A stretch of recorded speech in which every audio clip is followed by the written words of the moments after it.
IFM News. IFM News. IFM News. Lokal.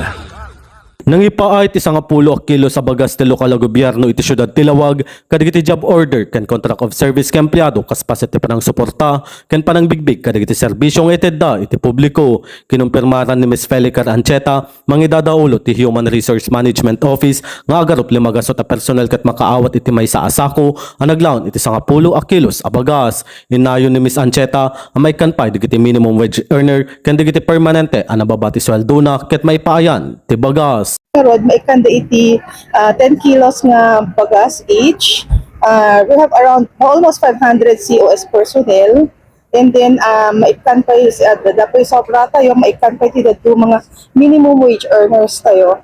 Including casuals nga, dito nababatsweldo na. Plus, even permanent employees, na dito talaga nga, dito utility tayo, yung nababati ay sweldo na maikan na tayo. Iti Sabalia Bangir, inbatad ni Ms. Ancheta adagiti leave credits sigiti JO ken COS ket naipasan iti sanggunian ken naprobaranen ni Mayor James Bryan Alcid a maipan iti kontrata da manipot iti daytoy July aging gana December. Inlawlawag na asa na mabalin nga usaran digiti JO ken COS digiti wellness leave da iti mamaminsan adara. Iti wellness at nasa ano yan pati civil service data na ikada. At the same time in pasa ti sanggunian inapprove ni Mayor. Ayan, so it will be incorporated already in their contract this July to December, they're already entitled to wellness leave.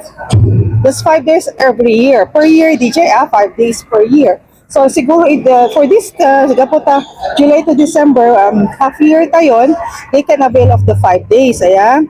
But for next year, good ba entay to, kasi hantay metamo na maituloy yung contract da, diba? So siguro from January to June, we give them 3 days, and then for July to December, we give them 2 days. May incorporate to the contract da.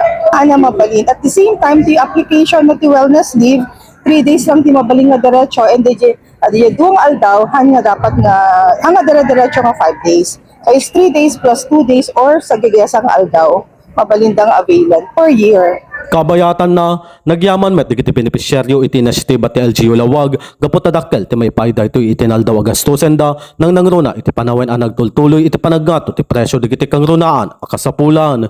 Para iti IFM News, Idol Rain Santos, Tatak, IFM. IFM News. IFM News. IFM News. Lokal.